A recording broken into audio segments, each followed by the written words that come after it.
Salve, salve família, aqui quem fala é o Lutz do canal Cortes Podcast e no meu primeiro mês monetizado eu já fiz $3.000 só seguindo o que esse cara fala no curso dele. Então se você quer ganhar dinheiro com internet e YouTube sem nem precisar aparecer, confere o primeiro link na descrição. Tem corpos, restos mortais desses seres aqui?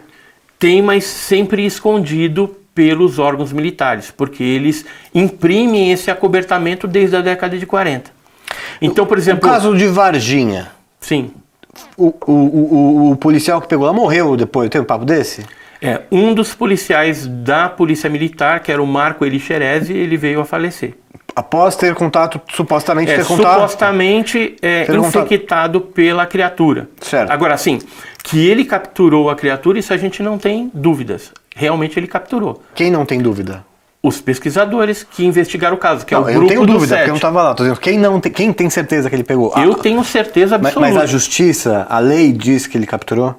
A lei nunca vai falar, não sei. Porque eles acobertam. Assim, o Exército na época acobertou, a Polícia Militar, o Corpo de Bombeiros, o pessoal que trabalhava no hospital onde essa criatura foi levada antes de falecer também negam. Então essa criatura... Depois foi para a Unicamp, em Campinas, e lá eles negam também, embora a gente conseguiu 2 enfermeiras lá que viram a criatura e deram depoimento para nós. Conta esses depoimentos na revista? No site? Tem numa revista, é a revista número 7. Mas tem vídeo delas falando no seu canal? Não, só o depoimento. Agora, vídeo a gente gravou com um militar, né, falando da captura, que ele teria capturado essa criatura. Ou seja, imagens da criatura, elas existem, mas os ufólogos não têm isso em mãos para apresentar. Tem? O Exército Brasileiro. O Exército Brasileiro? Tem. A Polícia Militar... O Bolsonaro sabe disso, por exemplo? Certeza que sabe. Porque, assim, todos os presidentes são contextualizados a respeito do fenômeno, só que até um certo nível. Porque se acontecer uma invasão ou algum objeto voador não identificado invada o espaço aéreo brasileiro, a segurança nacional está em xeque. Então, o que acontece? O ministro da Aeronáutica, ou seja, quem for que está ali no poder, ele vai entrar em contato imediatamente com o presidente da República, ou quem tiver ali, o substituto, o seu vice, sei lá, e vai falar para ele, está acontecendo isso, posso mandar os caças de interceptação? Porque tem que vir a ordem do presidente da República. Mas no Brasil isso não acontece. Quase. Aconteceu. Quando? No dia 19 de maio de 1986, o ministro da Aeronáutica, Octávio Júlio Moreira Lima, ligou para o Sarney, presidente Sarney, e falou, olha, tem mais de 2 dezenas de objetos voadores não identificados que já foram detectados em 3 tipos diferentes de radares e estão aí, sobre São José dos Campos, São Paulo, Rio de Janeiro. Posso mandar caça de interceptação? O Sarney falou, manda ver. Isso foi à noite. Aí eles mandaram o caça F-5, Mirage, e tentaram interceptar esses objetos. Só que os objetos foram embora. E depois começaram a aparecer... Mas existe alguma declaração do Sarney falando isso? Oficial na televisão, na internet você acha aí. Ele põe lá, falando? Noite Oficial dos OVNIs. Tem nos jornais que saíram na época, jornais tanto impressos como televisivos. Existem livros que relatam esse tipo de coisa. E tem um relatório oficial da Aeronáutica Brasileira, hoje disponibilizado no Arquivo Nacional, no Coreg lá em Brasília, onde você tem várias páginas e eles relatam, inclusive trazendo o depoimento, as transcrições de comunicações entre torre de controle e pilotos, porque hoje esse material de 19 de maio de 86 e dias subsequentes estão liberados para a população ter acesso a esse material. Ou seja, a aeronáutica perseguiu, o fato é real, aconteceu e durou cerca de 10 dias essa onda, sendo que ela terminou no dia 29 de maio de 1986 sobre Santos, quando um objeto maior apareceu lá, foi detectado novamente no radar. O sargento Mota, lá na torre de controle de São José dos Campos, detectou isso, entrou em contato com Brasília, com São Paulo, E aí eles falam, não, nós já estamos vendo aqui e tal, só que resolveram no dia 29 não mandar mais os caças, porque não teve efetividade nenhuma, né? O que você acha que existe no Brasil, primeiro vamos falar no Brasil, se você tivesse acesso, se você fosse o presidente, se você quisesse descobrir alguma coisa, onde você iria? Na Unicamp? Onde é que está então, a prova? Eu vou te falar três lugares. Biologicamente, quando ocorre alguma coisa que tem alguma evidência biológica, alguma pessoa é morta dentro de um incidente desse, e aí ficou alguma coisa esquisita ali, ou um ser híbrido que foi gerado, que isso tem também, aí é Unicamp. Tudo vai para a Unicamp, biológico. Tecnológico, para onde que vai? Vai para o CTA, lá em São José dos Campos. Então tem lá e tem a Barreira do Inferno também. O Exército Brasileiro manda para esses lugares? Não só o Exército, Marinha e a Aeronáutica centraliza num determinado local. Do Brasil todo, tá isso. Lá. A criatura de Varginha, por exemplo, depois que ela passou pela Unicamp... Onde estão são os restos mortais dela, na sua opinião? Elas foram para os Estados Unidos. Os Estados Unidos foram lá e levaram isso aí embora. Uma criatura, pelo menos a gente tem essa informação, foi para Iperó, que é uma base de segurança máxima da Marinha, que fica na cidade de Iperó, São Paulo, e lá foi uma criatura dessas. Pode ser que esteja lá. Então, o primeiro lugar que eu gostaria de visitar é Iperó, porque com certeza lá tem alguma criatura, alguma coisa a respeito de Varginha. Eu já tive informações de pessoas da inteligência que falam que embaixo do prédio da ABIN existem coisas relacionadas ao fenômeno ufológico que seriam mais concretas, ou seja, fragmentos de naves, pedaços, coisas estranhas e corpos de supostos tripulantes aí desses objetos. No caso do Brasil, o presidente sabe disso. Sabe. No caso dos Estados Unidos, também? Sabe. Por isso que ele pediu a liberação. Mas eu acho que o que eles vão liberar mas nos Estados Unidos, você não, acha não que tem é tão profundo, vai ser algo mais raso. Você acha que nos Estados Unidos tem um departamento que nem o próprio presidente tem acesso às coisas? Tem. Tem? Como é que chama o departamento? Antigamente era a famigerada Área 51. Tá. Só que hoje eles já criaram a Área 52 e a Área 53, que são bases militares de alto segredo que geralmente são subterrâneos, vários andares para baixo, né?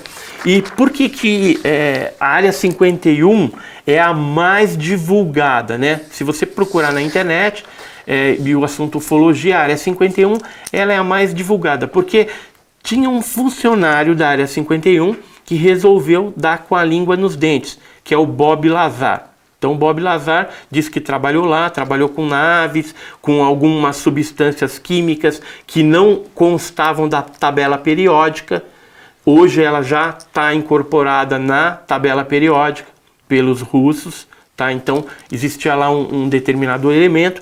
E a Área 51, alguns tempos atrás, colocaram uma brincadeira na internet, fazendo lá uma campanha para todo mundo aderir e invadir a Área 51. Quer dizer, é uma brincadeira que algumas pessoas levaram a sério e acabaram indo para lá, embora era uma brincadeira.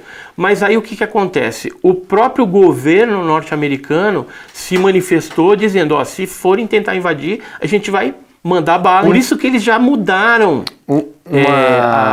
as tecnologias, se tiver alguma nave, alguma coisa da Área 51, para 52 e 53. Ou seja, na Área 51, hoje a gente não vai ter muita coisa lá, não. Edson, você viu um paralelepípedo comprido de metal? Chegou a ver isso aí? Sim. Metálico, que foi achado em Utah? Em Utah, isso. O que era isso aí? Era uma obra de um artista. Não plástico. era nada... Não, nada alienígena, nada relacionado ao fenômeno OVNI. Mas o pessoal achou que era? Algumas pessoas? Sim, porque você vai no deserto de Utah e nessa região aqui é muito árido. Sim. Então você vai andando lá, que só tem rocha, só tem caverna, pintura rupestre, e aí de repente você acha um obelisco lá, uma tipo placa. Um obelisco de prata. Então, mas é um artista. Você viu um vídeo, ele se popularizou nos anos 90, acho que o Fantástico mostrou o vídeo, é uma criatura fazendo uma autópsia Sabe desse vídeo? Sei.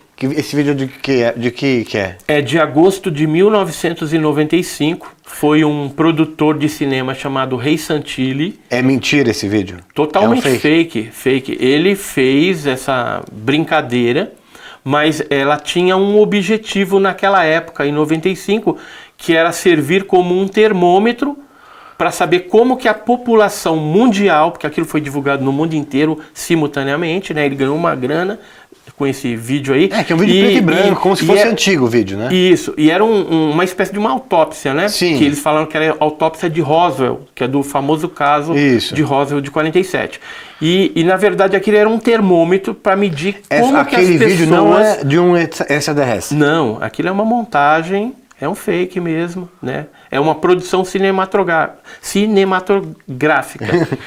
Pô, mas a gente não tem um vídeo de um extraterrestre? De um ser extraterrestre? Existem alguns vídeos que são considerados como autênticos, né? Por exemplo, tem uns vídeos de 1990 que mostra uma criatura assim tendo alguns espasmos dentro de uma base militar norte-americana, mas assim, não tem como você falar 100% de certeza, porque vídeos ou fotos de supostos alienígenas sempre serão supostos, não tem como você comprovar, a não ser que os militares, os governos venham a público e reconheçam abertamente o fenômeno, como outros países já estão fazendo. Qual?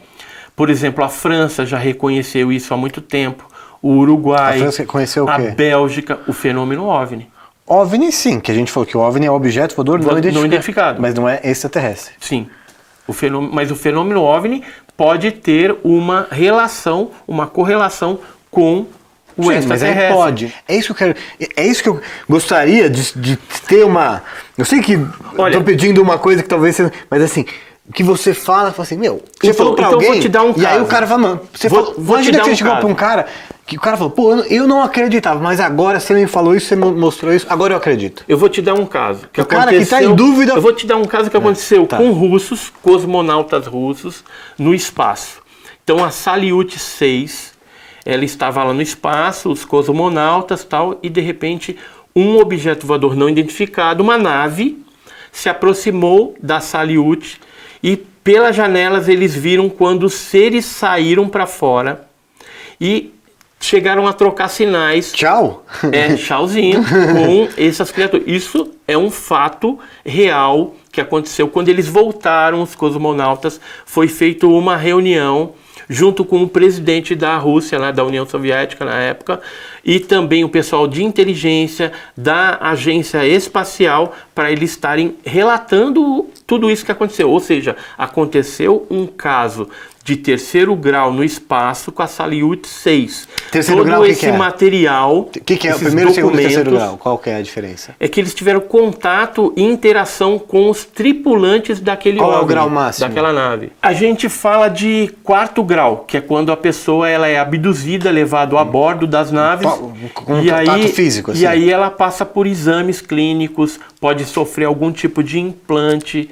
Você já conversou com alguma pessoa com uma idade relativamente jovem, com suas faculdades mentais plenas, que falou assim, olha, eu vi, eu conversei, eu falei, não com uma nave, mas com um ser, eu vi, por exemplo, essas pessoas que capturaram este ser de Varginha, você já conversou com alguém assim? Sim. Eu falei com um dos militares recentemente que esteve a 1,5 metro da criatura. Como ele olhando nos olhos dela. Então me conta dela. O que ele te falou. Ele contou que participou, né, dessa captura, né, foi feita uma operação em forma de V e foi retirado. Como né, assim, uma operação por forma de V? Não entendi. Eles geralmente, porque assim, a criatura estava dentro de uma mata, né, lá no Jardim Andere, que é um bairro lá de Varginha, existe uma mata, tem um barranco e muitas das criaturas se alojaram ali. Eram muitas? Eram muitas. Foram feitas operações no dia 20, 21 e 22 de janeiro de 96 para capturar essas criaturas. Alguns militares da ESA, da Escola de Sargento das Armas de Três Corações, coordenadas pelo Tenente Coronel Olímpio Vanderlei, e também alguns outros militares cedidos de outras bases de Belo Horizonte. Eram que ajudaram. Quantos...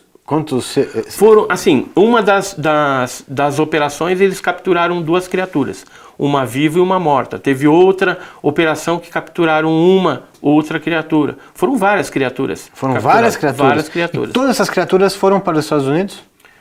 Não. Teve uma que eu te falei que foi para Iperó, que a gente tem informação que foi para Iperó. Se foi para algum outro lugar, a gente não tem a informação. Você sabe se essas criaturas tinham um traje, uma roupa de... Não tinham. E como é que é isso, cara? Elas eram, por exemplo, eu vou te mostrar o desenho da criatura de que meio que um macaco, de Varginha. Assim?